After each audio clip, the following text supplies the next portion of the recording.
Mahal, natumba ang papa ko. Atake sa puso. Nasa ICU na siya ngayon. Pumunta ka na sa ospital, pakiusap. Nako, malamang sobrang pagod lang yan. Nakabook na namin ang Europe package namin eh. Ikaw na bahala, kaya mo yan. Sa loob ng 6 na taon, natuto si Carla Reyes na yumuko at magtiis. Ngunit sa sandaling iyon, naniniwala pa rin siyang may pagkakataon pang magbago ang lahat. Ngunit habang nagpapadala ng mensahe si Carla, nandoon na pala ang kanyang biyenan sa airport lounge, nagtatamasa ng malamig na baso ng alak, walang bahala sa mundo. Ni isa sa 19 na miyembro ng pamilya ng kanyang asawa ang dumalo sa libing ng kanyang ama. At pagkatapos ng burol, nagpunta ang isang abogado at dinala niya ang katotohanang magbabago ng lahat. Ang simpleng amang kilala niya ay pala isang malaking may-ari ng lupa sa Bonifacio Global City at Makati. At ang mga espasyo na pinapatakbo ng kanyang biyenang si Senyora Dolores Santos sa loob ng 15 taon, lahat ng ito ay pag-aari ng kanyang ama. Si Carla Santos Navarro ay may 27 taong gulang nang mag-asawa siya kay Rafael Navarro. Sa kanilang 10 taong pagsasama, 2 sa pakikipaglasap, 6 bilang asawa, laging si Carla ang sumusunod, laging si Carla ang nagtitiis, laging si Carla ang umaayaw sa sariling kagustuhan para masiyahan ang lahat ng iba. Nang magring ang kanyang telepono ng hapong iyon, nasa kabilang dulo ng Maynila, si Carla nagmamaneho papuntang palengke para bumili ng karne para sa hapunan ng pamilya ng kanyang asawa. Nakita niya ang pangalan, Aling Sita, opisina ni Papa. Opo? Carla, si Aling Sita ito. Natumba ang boss mo, si Mr. Regalado. Nasa ospital na siya. St. Luke's. Atake raw sa puso. Huminto ang daigdig.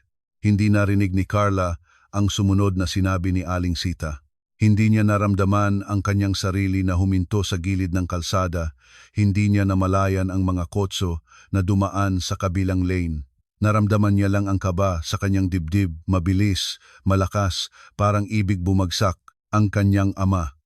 Si Eduardo Regalado, ang lalaking nag-iisa siyang nagpalaki, nagbayad ng kanyang kolehiyo, nagbigay ng panandaliang yaman para sa kanyang kasal na tumba na. Sumundo ng taxi si Carla. Sa loob ng sasakyan, nanginginig ang kanyang mga kamay habang hinahanap sa telepono ang numero ng kanyang asawa. Rafael, pakinggan mo ako. Natumba si Papa. Atake sa puso. Nasa St. Luke's na siya sa ICU. Pumunta ka na please. Saglit na katahimikan. Ha? Sigurado ka? Naku, panatag ang tinig ni Rafael. Sa likod, marinig ni Carla ang mga announcement ng eroplano. Nasa airport na kami ngayon. Kausapin mo si Mama. Siya na bahala sa iyo. Bago pa man makapagsalita si Carla, patay na ang linya. Huminga ng malalim si Carla. Ang kanyang mga kamay ay nanginginig pa rin nang i-dial niya ang numero ng kanyang biyenan. Senyora, si Carla po. Natumba po ang tatay ko. Atake sa puso. Nasa ICU na siya sa St. Luke's. Maari po bang pumunta kayo diyan? Isang maikling tawa ang narinig niya sa kabilang dulo. Ay naku, Carla, siguro sobrang pagod lang ng tatay mo. Nakabook na namin ang Europe 2 linggong itinerary. Hindi na mababago yun. Ikaw na bahala. Kaya mo yan. Senyora, nasa ICU po ang tatay ko. Alam ko. Pero hindi naman kami ang doktor niya, di ba? Kaya mo yan, Carla. Matalino ka naman. Patay na ang linya. Tumingin si Carla sa kanyang telepono. Ang driver ay lumingon sa salamin. Ma'am, okay po kayo? Hindi sumagot si Carla. Tumingin lang siya sa labas ng bintana sa mga gusaling dumadaan, sa mga tao sa bangketa, sa mundo na parang walang alam sa nangyayari sa kanya. Okay lang po, ang sagot niya sa bandang huli. Patuloy po. Malamig ang koridor ng ICU ng St. Luke's Medical Center. Parang palaging malamig ang mga ganitong lugar, parang nilalagyan ng hangin ang silid para putulin ang koneksyon sa mundo sa labas. Lumabas ang doktor. Bata pa, seryoso ang mukha. Kayo po ba ang kamag-anak ni Mr. Eduardo Regalado? Opo. Anak po niya ako. Si Carla. Nagkaroon po ng acute myocardial infarction ang tatay ninyo. Nasa operasyon pa siya ngayon, emergency stenting. Hindi maganda ang estado niya. Kailangan po nating maging handa. Naalala ni Carla ang kanyang nanay, pumanaw 10 taon na ang nakakaraan, cancer. Naalala niya ang kanyang kapatid na lalaki, si Kuya Danny, na aksidente 5 taon na ang nakaraan. Dumating ang balita sa gitna ng gabi. Sila na lang ng kanyang ama mula noon. 2 sila, ama at anak, sa isang tahanan sa Quezon City. Nagtataglay ng isa't isa. Kasalukuyan lang po ako, ang sabi niya sa doktor. Wala nang iba. Naupo si Carla sa bench sa labas ng ICU. Tinawagan muli si Rafael. Rafael, sabi ng doktor, malubha ang tatay ko. Kailangan nilang nandoon ang pamilya. Ako lang dito. Takot na takot ako. Pumunta ka na. Pakiusap. Maikli ang paghinga ng kanyang asawa. Carla, gusto ko ring pumunta. No, pero sabi ni Mama, huwag. Naka-check-in na kami. Pati ang bagahe ko nasa loob na ng eroplano. Pasensya na. Nanang moong puri. Ikaw lang, Rafael. Huwag nang kasama si Mama. Ako lang kailangan mo. Huwag mo lang akong iwan dito mag-isa. Hindi ko magagawa yon, Carla. Paano ko maiiwanan si Mama mag-isa sa Europa? Hindi niya alam ang daan, hindi siya marunong mag-Ingles ng maayos. Hintayin mo kami, 2 linggo lang. Halos tapos na ang burol kapag nakabalik kami, di ba? Isang malamig na katahimikan ang bumaba sa dibdib ni Carla. Halos tapos na ang burol, ang paulit niya ng pabulong. Carla, naririnig mo ba ako? Magtiis ka muna. Matatag ka naman, no? Pinutol ni Carla ang linya. 6 na taon. Sa loob ng 6 na taon, naalala ni Carla ang bawat pagkakataong inayaw niya ang sariling kagustuhan. Sa bawat Pasko at Bagong Taon, nandoon siya sa bahay ng pamilya ng kanyang asawa sa Cavite, nagluluto, nag-aayos ng mesa, nakikinig sa mga kwento ng mga kamag-anak ni Rafael na hindi niya kilala, habang ang kanyang ama ay nag-iisa sa Quezon City. Mama ko ang nag-isa noong Pasko, ang minsay sinabi niya kay Rafael ng unang taon ng kanilang kasal. Ano, Carla? Normal naman yun. Ikaw ang asawa ko. Dito ka dapat. Sa pamilya ko. Pero ama ko rin ang pamilya ko. Iba yon. Kami ang pamilya mo ngayon. At tumahimik si Carla. Dahil iyon ang palaging nangyayari, nananahimik si Carla. Ngayon, nakaupo siya sa malamig na bench ng ICU, mag-isa, naghihintay. Pumasok ang isang nurse. Ma'am, pwede na kayong pumasok. Huminahon na ang tatay ninyo konti.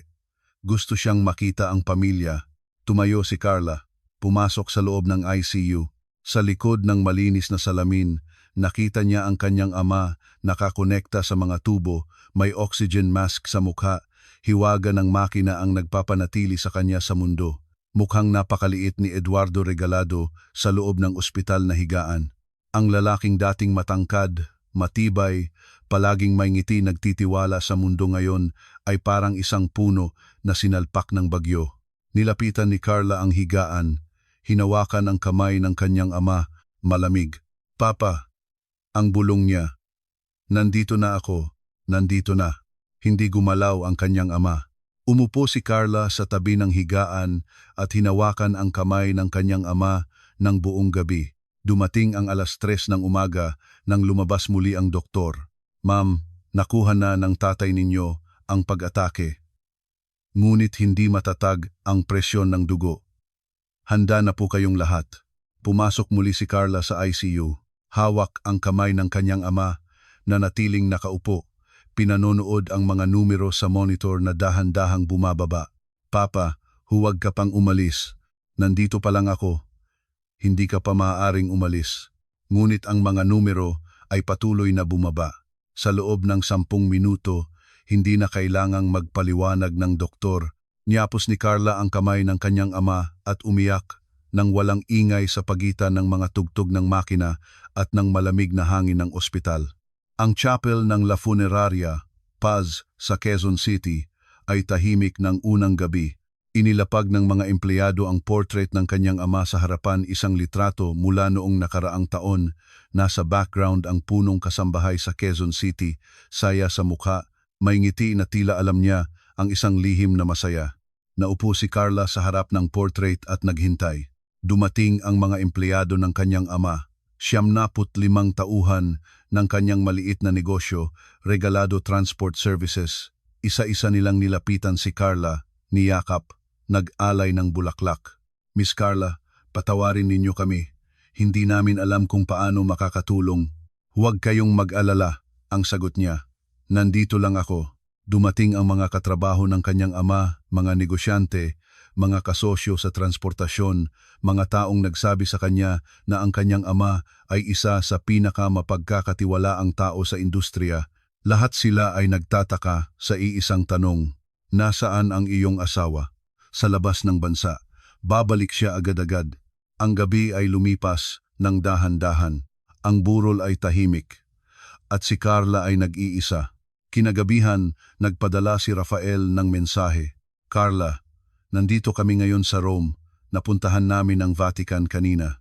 Grabe, ang ganda. Okay ka pa rin ba? Tumingin si Carla sa mensahe. Tumingin sa portrait ng kanyang ama. Tumingin sa maliwanag na kandila. Isinara niya ang telepono at nanatiling nakaupo sa buong gabi.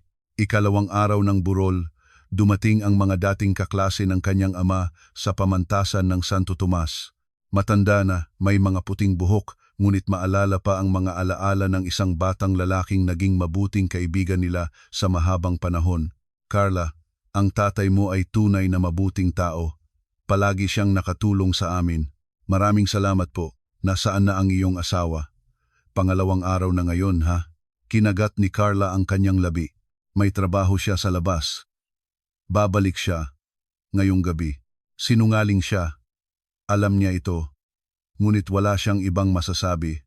Ikatlong araw, araw ng libing. Hindi natulog si Carla. 3 gabi siyang gumugol sa tabi ng kanyang amang hindi na sumasagot. Inihatid ng prosesyon ang bangkay ng kanyang ama sa Loyola Memorial Park. Hawak ni Carla ang portrait ang iisang anak, ang iisang kamag-anak ng isang lalaki na namuhay ng maayos at namatay ng walang kasama kundi ang kanyang anak.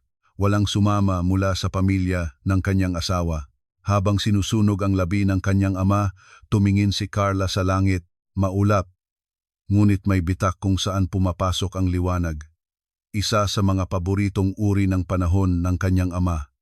Hindi umulan, hindi masyadong mainit. Madalas niyang sabihin, perpektong panahon para maglakad. Tinanggap ni Carla ang urn ng abo ng kanyang ama, maliit na lalagyan, puti at malamig. Sa loob ng lalagyang iyon ay ang buong buhay ng isang lalaki.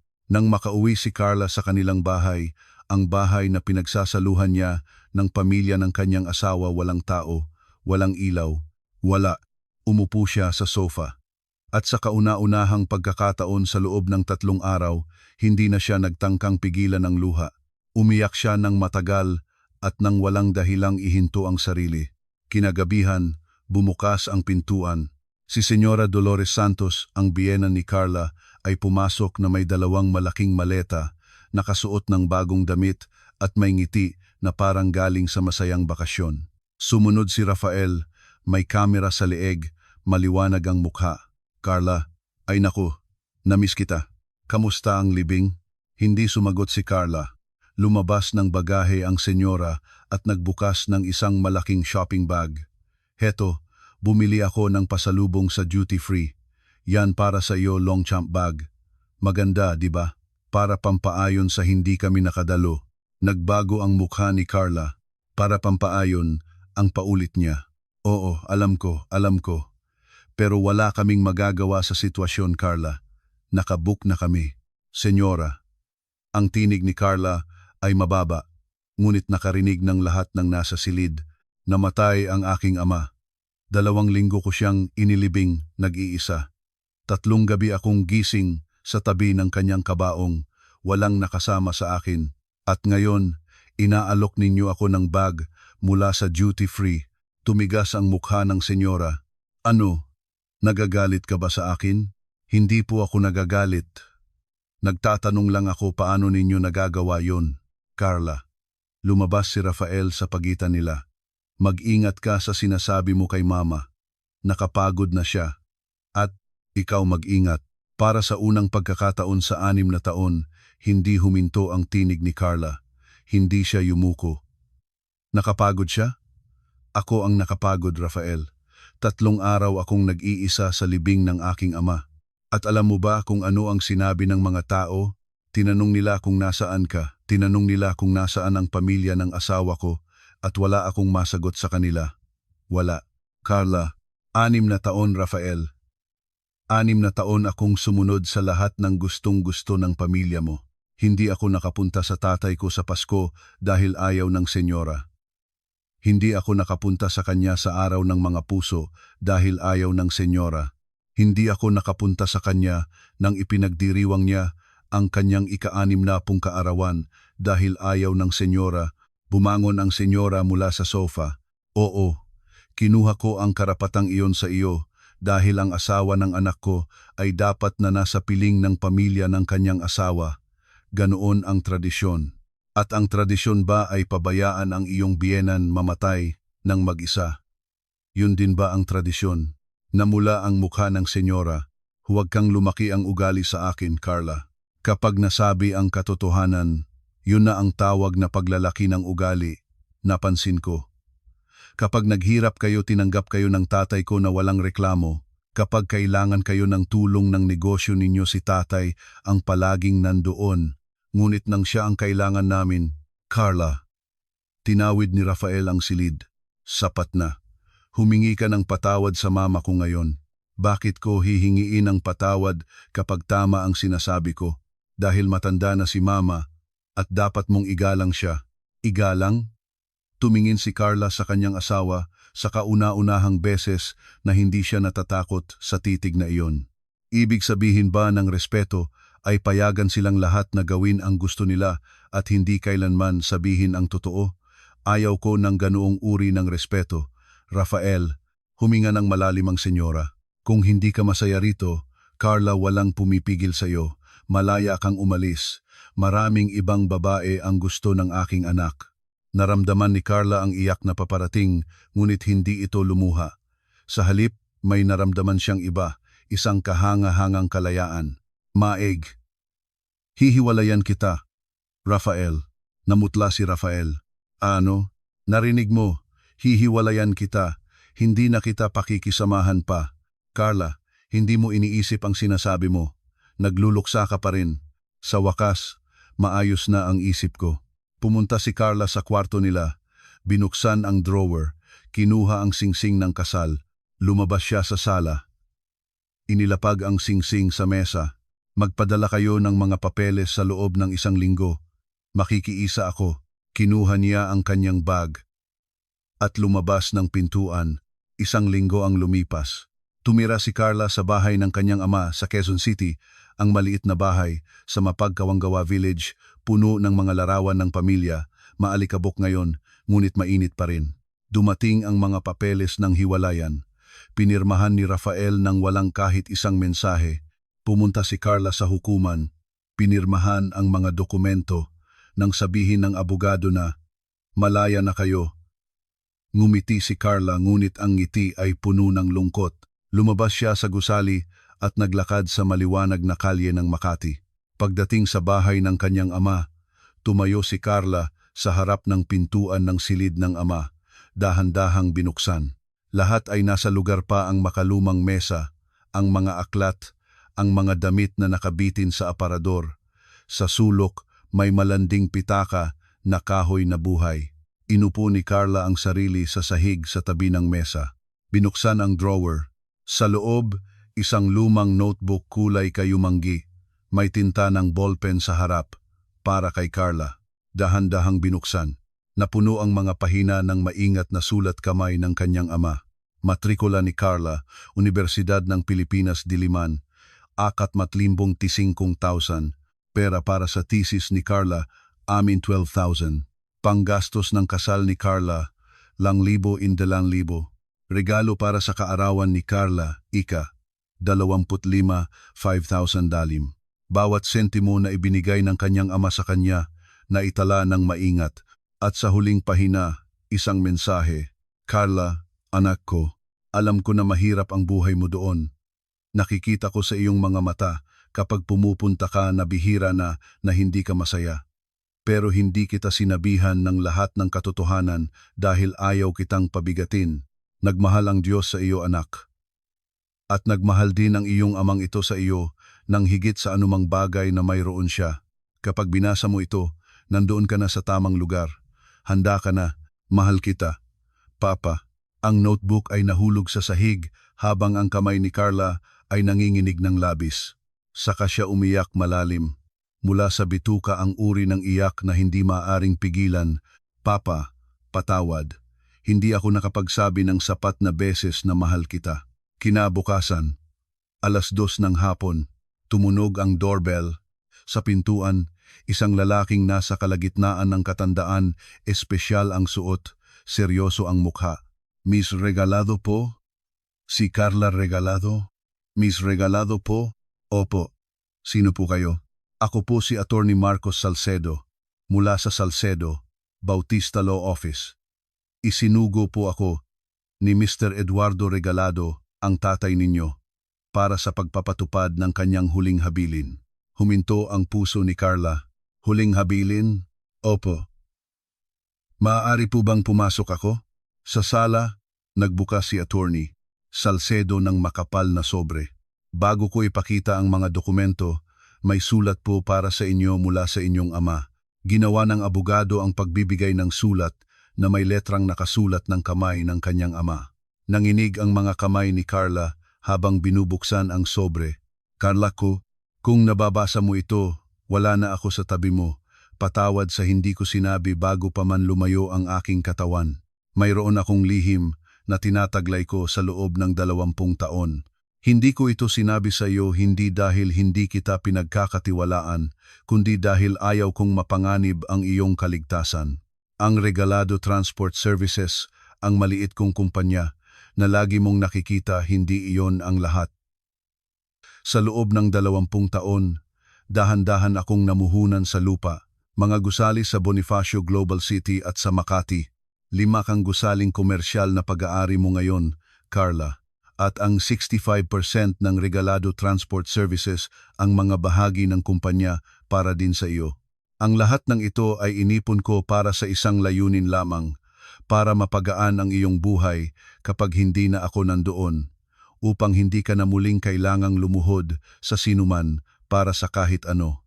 Dahil ikaw, anak ko, ay nagmamalasakit ng higit sa nararapat sa iyo at karapat-dapat ka sa mas magandang buhay. Huwag nang yumuko pa. Tumayo ka ng tuwid. Ang lahat ng ito ay sa iyo. Mahal na mahal kita. Papa, hinawakan ni Attorney Salcedo ang isang makapal na talaan. "Miss Regalado, ang inyong ama ay nagmamay-ari ng 5 gusaling komersyal, 2 sa BGC, 3 sa Makati. Sa kasalukuyang halaga ng lupa, ang kabuuang halaga ay humigit kumulang 3 bilyong piso. 3 bilyong piso. Nagpadala si Carla ng maigting na paghinga. At ang kumpanya, ang Regalado Transport Services po, ay nagtala ng 700 milyong pisong kita noong nakaraang taon. May 200 empleyado. Ang 65% ng mga bahagi ay para sa inyo." Sumandal si Carla sa likod ng sofa. Ang kanyang amang inakala niyang isang simpleng negosyante, nagpapatakbo ng maliit na kumpanya ng transportasyon, ay isa palang hari ng negosyo, nagtatago ng kanyang kayamanan sa loob ng 20 taon, naghihintay para sa tamang sandali. At ang isa sa mga gusali sa Makati, ang sabi ni Attorney Salcedo, ng mabagal, ay pinamamahalaan ng mga nangungupahan sa loob ng maraming taon. Kabilang dito ang isang boutique business, 3 espasyo na pinapatakbo ng isang Dolores Santos. Dahan-dahan na tumingin si Carla sa abogado. "Ang senyora?" "Opo. Sa loob ng 15 taon, nangungupahan siya sa gusaling iyon ng inyong ama." Isang linggo pagkaraan, pumunta si Carla sa gusali sa Makati, ang Regalado Commerce Building, 10 palapag, modernong arkitektura, malinis na marmol sa lobby. Tinanggap siya ng reception. "Kumusta po? Sino ang hinahanap ninyo?" Si Carla Regalado ako, ang bagong may-ari ng gusaling ito. Nagbago ang ekspresyon ng babae sa reception. Ang bagong chairwoman. Sasabihan ko po ang aming mga nangungupahan. Pumunta si Carla sa ikasampung palapag ang conference room na nakaharap sa buong lungsod ng Makati. Nakita niya si Attorney Salcedo naghihintay. Handa na ang lahat ng nangungupahan, ang sabi ng abogado. Lahat sila ay naghihintay. Binuksan ni Carla ang pintuan ng conference room. Sa loob, 30 nangungupahan mga negosyante, may-ari ng mga tindahan, mga profesional. Lahat sila ay tumayo nang pumasok si Carla. Umakyat siya sa podium. Magandang hapon sa inyong lahat. Ako si Carla Regalado, ang bagong chairwoman ng Regalado Holdings. Alam kong marami sa inyo ay may mga katanungan. Nandito ako para sagutin ang mga iyon. Pinayagan niya ang liwanag na mapunta sa kanyang mukha. At pagkatapos, nakita niya sila sa unahan si Senyora Dolores Santos at si Rafael Navarro. Ang mukha ng senyora ay naging maputi ng papel. Hindi kumikibo si Carla. Bilang bagong may-ari ng gusaling ito, nais kong sabihin sa inyong lahat na ang mga kasunduan ng pag-upa ay mananatili sa kasalukuyang estado. Hindi ko plano ang pagpapalaki ng upa maliban sa mga espesyal na sitwasyon. Nagmukha na parang gusto ng senyora na lumabas sa silid, lalo na sa mga nangungupahan na may espesyal na kondisyon sa kanilang kasunduan. Pagkatapos ng pagpupulong, nanatili ang senyora at Rafael sa silid. Nilapitan ng senyora si Carla, mas mababa ang tinig ngayon, halos pabulong. Carla, ito hindi ko alam ang tungkol dito. Hindi ko alam na ang tatay mo ang may-ari ng gusaling ito. Alam ko, ang sagot ni Carla. Maingat na itinago ni Papa ang lihim, Carla. Si Rafael naman. Ngayon, palapit. Maaari bang pag-usapan natin? Walang pag-uusapan, Rafael. Ginawang simpleng sagot ang kanyang tinig. Mayroon lang akong isang bagay na ipinakita sa inyo. Inilabas ni Carla ang mga dokumento, makapal na talaan ng mga kasunduan. Ang kasunduan ng senyora, 3 espasyo, sa ikalawa, ikatlo, at ikalimang palapag, 15 taon na, at ang bayad sa upa ay kalahati ng kasalukuyang presyo sa merkado. Tumigas ang mukha ng senyora. Binigyan siya ng diskwento ng aking ama dahil pamilya kami noon. Siya ang biyena ng kanyang anak, iyon ang dahilan. Oo, ang sagot ng senyora. Binigyan mo ako ng diskwento ang tatay mo at nagpapasalamat ako. Ngayon, hindi na tayo pamilya. Naghiwalay na kami ni Rafael, kaya ang kondisyon ng diskwento ay wala na rin. Namula ang mukha ng senyora. Ibig sabihin, ang upa ninyo ay tataas sa tunay na presyo ng merkado simula ngayon. Tataas ng doble? Hindi makapaniwala ang tinig ng senyora. Hindi iyon makatuwiran, Carla. At bilang karagdagan, patuloy ni Carla, tiningnan namin ang kasunduan.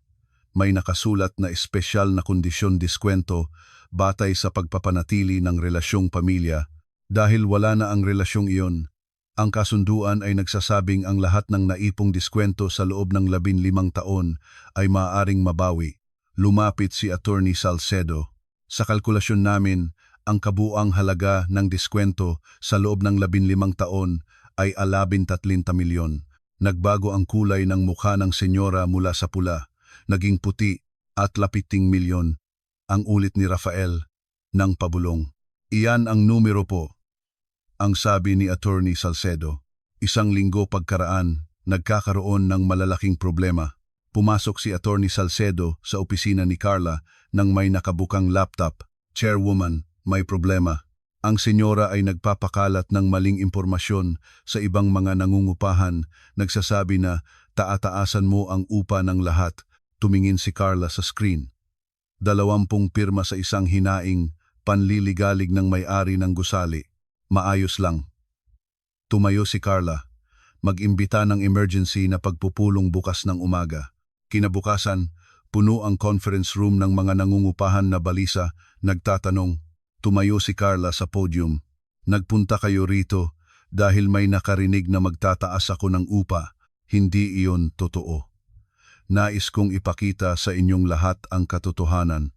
Pinabuksan ang malaking screen, lumabas ang mga dokumento. Ang karamihan sa inyong mga kasunduan ay hindi magbabago. Ang upa ninyo ay mananatili. Ang isang nangungupahan lang si Senyora Santos ang may espesyal na kondisyon na wala na. Nagbasa ang mga tao ng mga dokumento. Nagulat sila. Ang senyora ay nagsisinungaling sa inyo tungkol sa aking intensyon. Iyan ang katotohanan. Tumayo ang senyora. Sobra-sobra ka naman, Carla. At 30 milyon? Hindi iyon makatuwiran. Nasa kasunduan po iyon, senyora. Mahinahon pa rin ang tinig ni Carla. At bilang karagdagan, ang pagpapakalat ng maling impormasyon sa mga kapwa nangungupahan ay paglabag sa kasunduan ng pag-upa. Kapag nagpatuloy ito, may karapatang wakasan ang kasunduan.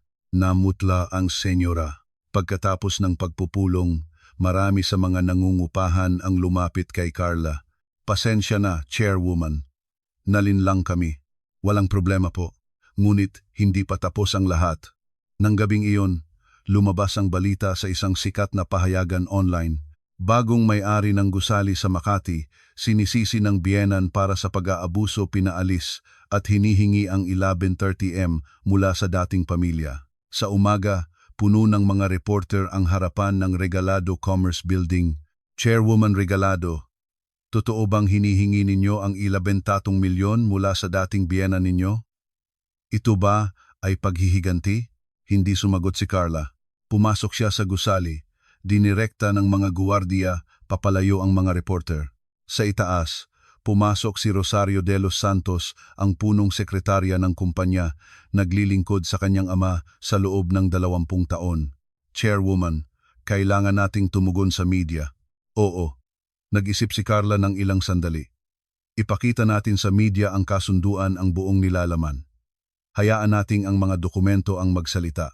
Pero ang aksyon ng stock market, kumusta? Bumukas ng laptop si Rosario.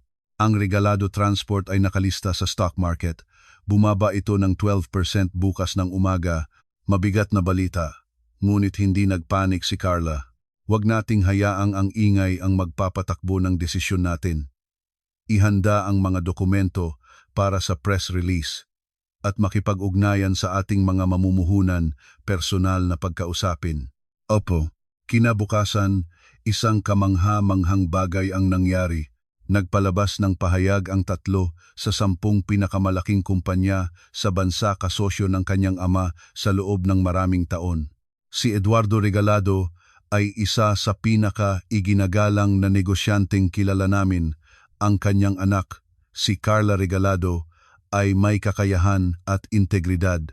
Sinusuportahan namin siya ng buong buo. Lumabas ang mga artikulo ng pagwawasto sa media. Ang kwento ay nagbago, hindi na pang-aabuso ng may-ari, kundi legal na pagpapatupad ng kasunduan. Ang stock ng Regalado Transport ay bumalik at higit pa sa dating antas. Kinagabihan, nanatili si Carla sa opisina kasama si Rosario. Ginawa ng iyong ama ang lahat ng ito para sa iyo, ang sabi ni Rosario, mabagal. Hindi lang ang kayamanan, ang mga koneksyon, ang mga kaibigan, ang mga taong handa niyang tawagan para tulungan ka. Alam ko, ang sagot ni Carla. Ngayon ko lang naunawaan kung gaano siya kagaling. 1 buwan pagkaraan, pumasok si Attorney Salcedo sa opisina ni Carla na may nakabukang laptop. Chairwoman, may natuklasan kami. Ano? Ang Senyora Santos, 1 buwan bago namatay ang inyong ama, nag-hire siya ng abogado, espesyalista sa mana at pagmamay-ari ng ari-arian. Huminto si Carla. 1 buwan bago. Opo. Pinakita ni Attorney Salcedo ang screen. Ito ang petsa ng pagkuha ng abogado at ito ang petsa ng pagkamatay ng inyong ama. Ilang linggo ang agwat at ito, patuloy ni Attorney Salcedo, ay ang record ng konsultasyon. Tinanong ng senyora kung maaari siyang mag-claim ng bahagi ng mana bilang biyenan batay sa kanyang 6 na taon ng serbisyo sa pamilya. Dahan-dahan na naupo si Carla. At ang booking ng Europe trip? Ginawa niya ito 2 linggo bago namatay ang inyong ama. Nagpalipas ng pahina si Attorney Salcedo na eksaktong nagtutugma sa mga petsa ng libing. Ang pinakahuli kapag hindi na siya nandoon sa libing, hindi siya emosyonalmente maaapektuhan. Mas madali para sa abogado niyang gawin ang trabaho niya, mag-claim ng mana ng walang emosyon. Ginaramdaman ni Carla ang lamig sa kanyang katawan. Lahat ay planado, opo.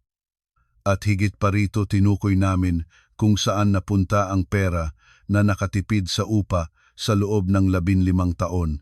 Saan? Sa pagpapalaki ng negosyo. Ang unang tindahan sa ikalawang palapag ay naging 3, ikalawa, ikatlo, ikalima.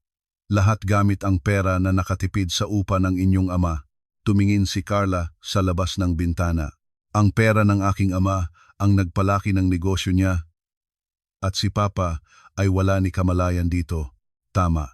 At para itago iyon, isinasaayos ang accounting records, isinulat na mas mataas ang binabayad niya kaysa sa aktwal para maalis ang ebidensya ng diskwento. Palsipikasyon ng talaan, opo. At ang layunin ay maiwasang matuklasan ng tax authorities. Tumayo si Carla, ipaalam sa BIR, at ihanda ang kriminal na reklamo panloloko, pag-aaksaya ng tiwala at tax evasion. Lahat ng akusasyon, 1 linggo pagkaraan, nagsimula ang pagsisiyasat ng BIR. 3 tindahan ng senyora lahat ay pinasok ng mga inspektor. Dumating ang tawag mula sa Department of Justice. Miss Regalado, ito ang ahente ng DOJ. Nagsimula ang investigasyon laban kay Mrs. Dolores Santos base sa inyong reklamo. Kailangan naming kumuha ng inyong salaysay. Sa korte, ang mga dokumento ay isa-isang ipinakita. Ang talaan ng konsultasyon sa abogado 1 buwan bago ang pagkamatay, ang booking ng Europe trip 2 linggo bago ang pagkamatay, eksaktong nagtutugma sa burol. Ang palsipikadong talaan ng accounting nagpapakita na binabayaran ang mas mataas kaysa sa aktwal. Ang ebidensiyang pampinansyal pera na nakatipid sa upa, ginamit para palakihin ang negosyo. Ang hukom ay maingat na pinagmasdan ang mga dokumento. Ang akusado, si Dolores Santos, ay napatunayang nagkasala ng panloloko at tax evasion. Ang sentensya, 2 taong pagkabilanggo at multa na 5 milyong piso. Naging puti ang mukha ng senyora. Lumabas si Carla sa korte. Puno ng mga reporter sa labas. Chairwoman Regalado, nasentensyahan na ang inyong dating biyenan, paano kayo? Tumigil si Carla. Nagawa ng batas ang trabaho niya. Iyon lang ang masasabi ko. Hindi ba ito paghihiganti? Hindi ito paghihiganti. Ito ay pagpapatupad ng katotohanan at nagpatuloy siya sa paglakad. 1 buwan pagkaraan, habang nagtatrabaho si Carla sa opisina, dumating si Rosario. Chairwoman, may bisita sa lobby. Si Senyora Santos. Nagsasabi siyang kailangan niya kayong makita, may yakap siya sa kanyang tuhod. Sandali lang ang pag-iisip ni Carla. Bababa ako. Sa lobby, nakita niya ang senyora, halos hindi na makilala. Luma ang damit, puti na ang buhok, palaos ang mukha. Ang dating palalo at masungit na babae ay naging isang matandang babae na naghanap ng habag. Carla, senyora, malamig, ngunit hindi malupit. Anong kailangan ninyo? Carla, tulungan mo ako. Wala na akong lahat. Wala na akong tahanan, wala na akong tindahan, wala na akong pera. Nanginginig ang tinig ng senyora. Nang ginibig ka milyon, hindi ko kaya. Kahit buong buhay ko, hindi ko kaya. Alam ko, bawasan mo lang. Kahit 30 milyon lang, kahit 20 milyon, hindi ko mababago ang desisyon ng korte, senyora. Pakiusap, Carla. Lumuhod ang senyora sa harap ng lahat sa malaking lobby ng gusali sa harapan ng mga empleyado at mga nangungupahan. 6 na taon kaming naging pamilya. Hindi ba iyon sapat? Naramdaman ni Carla ang sakit sa kanyang dibdib. Ngunit naalaala niya rin ang 3 gabing mag-isa sa burol. Naalaala niya ang tinig ng kanyang amang pumulutok sa malamig na ICU. Naalaala niya ang maliit na notebook na may piling salita ng isang amang nagmahal sa kanya nang walang kondisyon.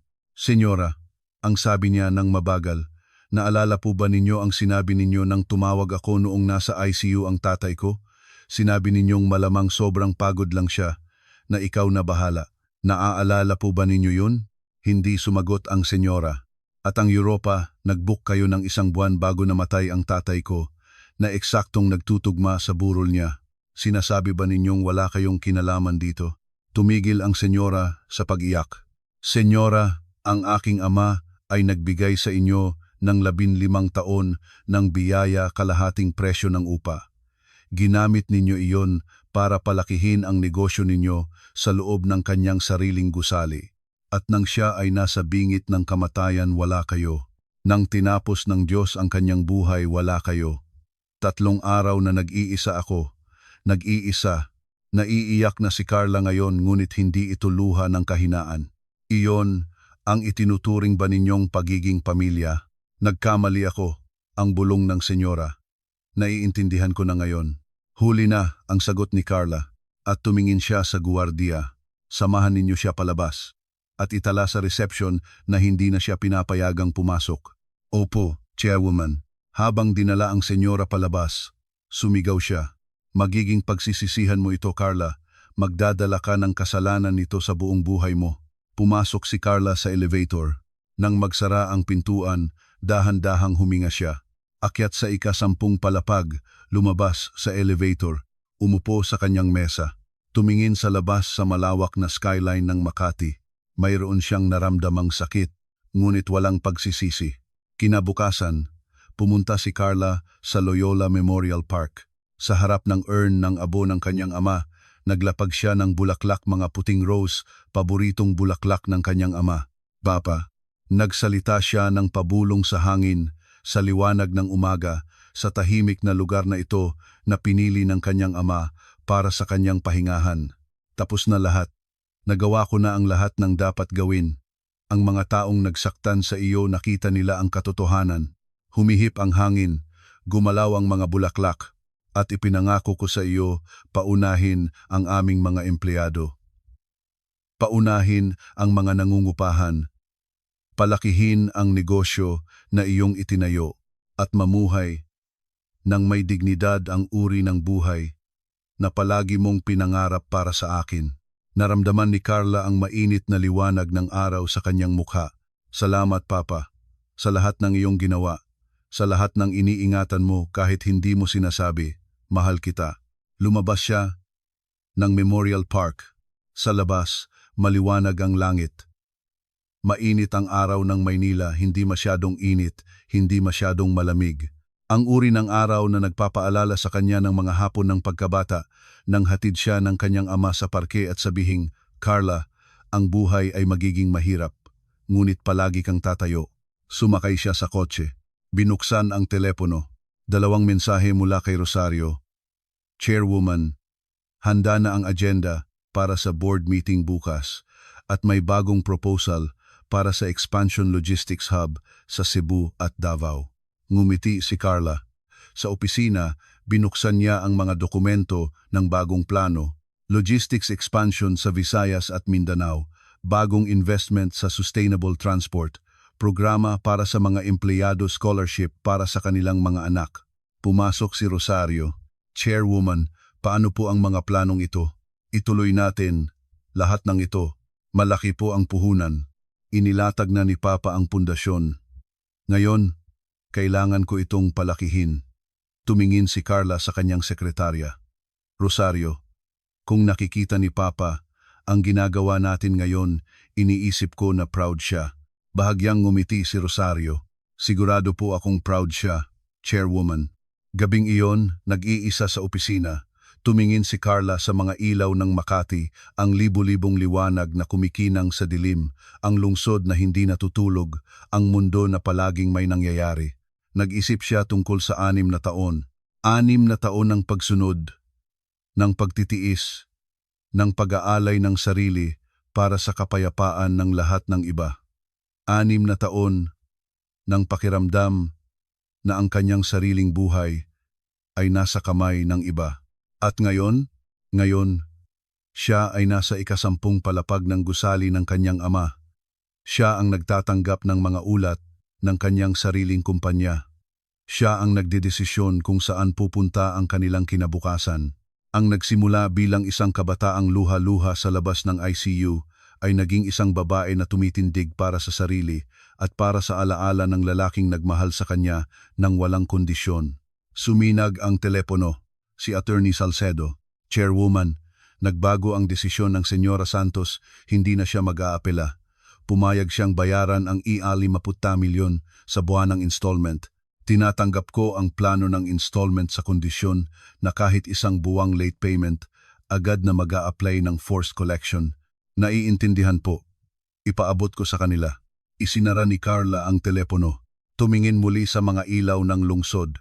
Sa huli, bumalik siya sa kanyang simpleng apartment na ngayon ay sa kanya na lang. Walang biyenan, walang asawa, walang patakaran ng iba. Tahimik, ngunit hindi malungkot.